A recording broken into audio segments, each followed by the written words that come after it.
Well, one of the world's biggest drug company mergers has been called off. Pfizer will no longer acquire rival Allergen after a new U.S. government rule scuttled the deal.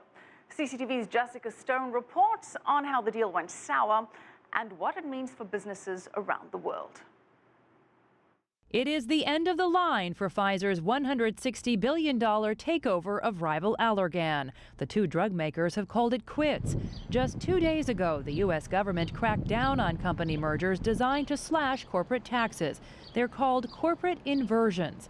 Allergan CEO said, quote, "It really looked like they did a very fine job of constructing a rule to stop this deal, and obviously it was successful."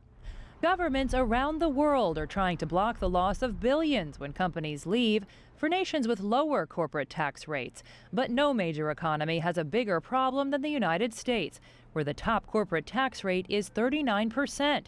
That's triple what Ireland charges some of its companies, which is why U.S. companies are acquiring businesses in countries like Bermuda and Ireland. The Irish have already welcomed inversions from major U.S. tech companies like Apple and Google.